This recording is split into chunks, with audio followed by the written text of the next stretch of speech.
Alright, hey, what's up guys, this is Crypto Clutch again. I just made a video yesterday and I updated you guys on how the everything was looking and how close we were to finishing up here. Just want to quickly touch on what we did today. It's the next day, obviously. We put in the 2 ridge vents, so we have those 2 now, and then we moved over some more insulation.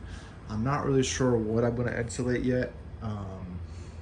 It's kind of still up in the air of what really needs more insulation, maybe next to the panels over there, and maybe we'll look in the other shed too, see if there's anywhere else that could benefit from it. Otherwise it's just going to get thrown away, which isn't like the best use of resources, but I mean, it's just insulation.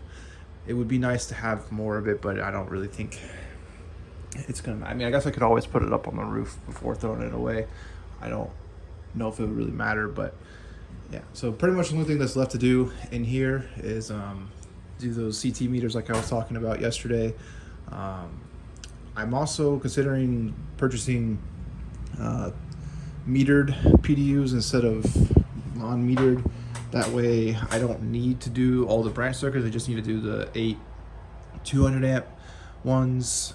Like all the PDUs would have their own meters.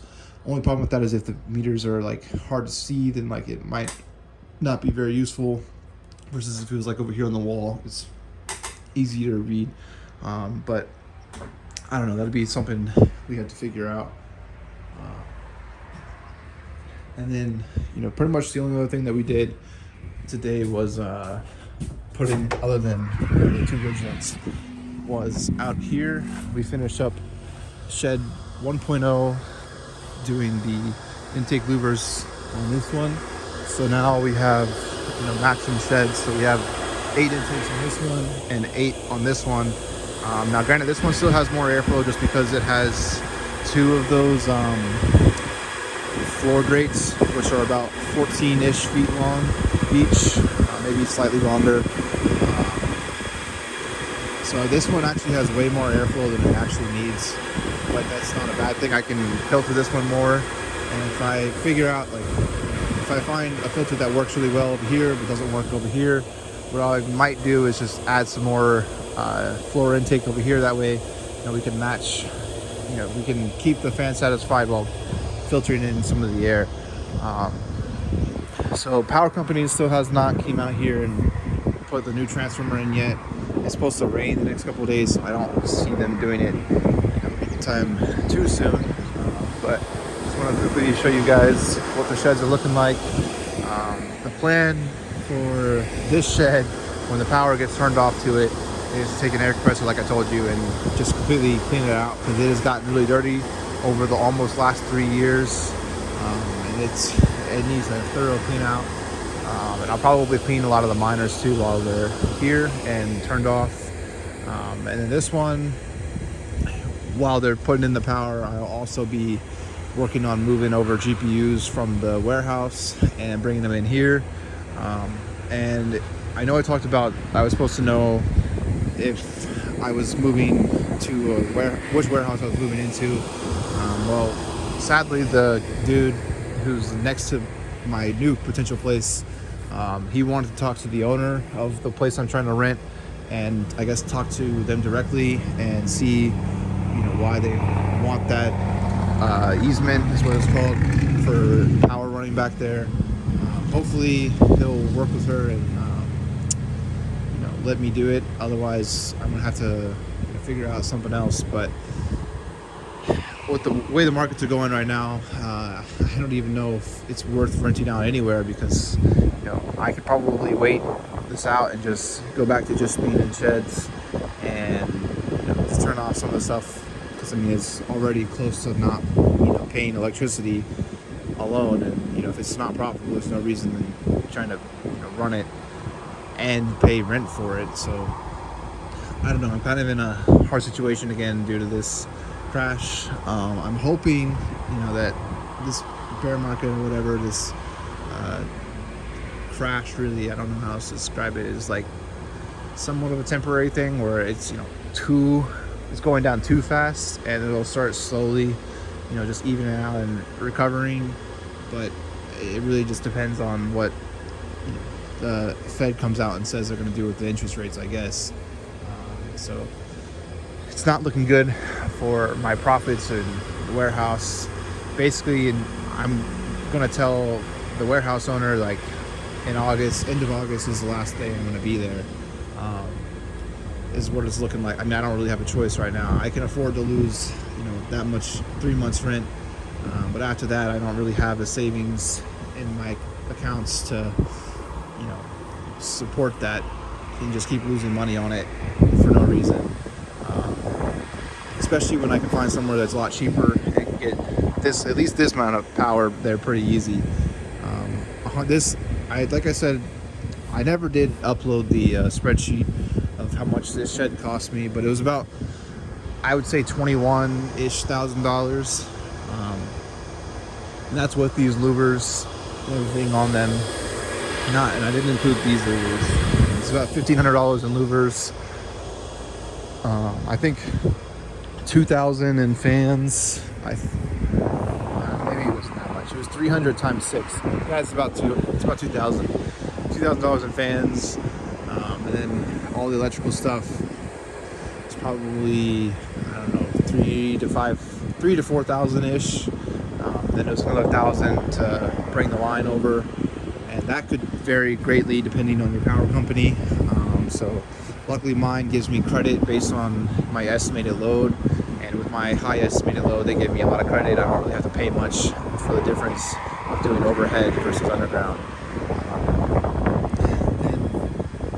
The other big part of the cost is the shed, obviously, which is like $8,000. There's a lot of miscellaneous stuff that goes into it too.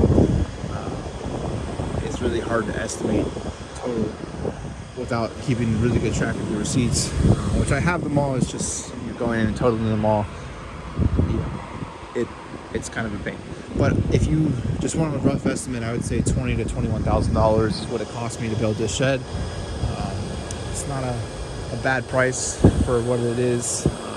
I really don't know how you would beat it unless you do like a bigger service, and you find a better deal on panels. I guess that would be the only way you can possibly make it cheaper, and if you built the shed yourself, because you would probably save a little bit of money, because obviously you're doing all the labor, and I think the wood would probably cost $3,000 to $4,000 with the roofing and everything, but I don't really know. I've never built stuff like this before, so I don't know how much the actual materials alone would cost.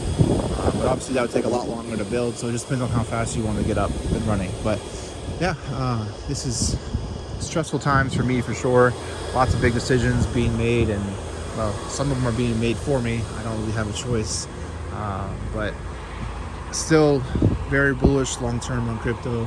It's kind of like a short-term, bear sentiment where everyone's just scared, and they're not sure what the future holds for the markets. Me personally, I think long term they're fine. I still see Bitcoin being millions of dollars per coin, which is kind of crazy to hear right now when it's only 28K, but it is. I'm thinking in the long term. So my plan for future equipment to buy is maybe some LHR 3060s or 3060 Ti's, or even 3070s if I get them cheap enough, or even 3080s if I get them from lower than MSRP. And honestly, I personally don't see E 2.0 in the next year, if not even longer. So if I can get ROI times within a year, I think, once I figure out my warehouse situation and get another power place set up, because these two sheds will be maxed out, miners running, and so I need more power still. So if I can get another cheap place to rent, like a couple $100 a month, where I can just, put another 20K into a shed, have like another 150 to 300,000 watts, depending on what service size I can put in there and voltage and whatever. Obviously that would be ideal. The only problem is moving out of the warehouse. If I don't have another warehouse, I have to store all that stuff somewhere. But storage units aren't too bad, so I should be okay. But I'm just rambling on about my life struggles right now. I hope you guys, kind of see into, just peel back the curtain a little bit of what I'm dealing with as a decently scaled miner in a bear market where I didn't save funds. So don't be me and keep some cash on hand. I was spending it all on more cards and more miners whenever I got the money. So I should have learned from my mistakes in 2017 when I did the same thing. But obviously, when you're in a bull market like that and you just don't see it going down as fast as it did, it's kind of hard to predict that, I need to keep at least a couple more months rent on hand than what I did. But yeah, Crypto Clutch signing off. If you guys like this video, if you leave a like, that would really help out. And if you have any comments of what you want to see next, let me know.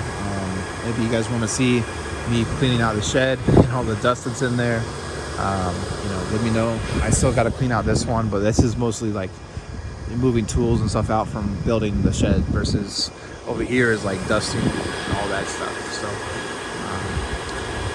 also I think I'm going to redo last thought, I'm going to redo some of the internet connections in here because I'm having issues with connections, and maybe even redoing a PFSense, like a better PFSense server, now that this server is going to be like the most important server that I have owned, and it's just like some cheap Dell's R610 that I bought like 4 years ago, and it's running this shed obviously, and then it'll be running this one. So maybe I'll swap it out with the one that's at the warehouse or something like that. I don't know.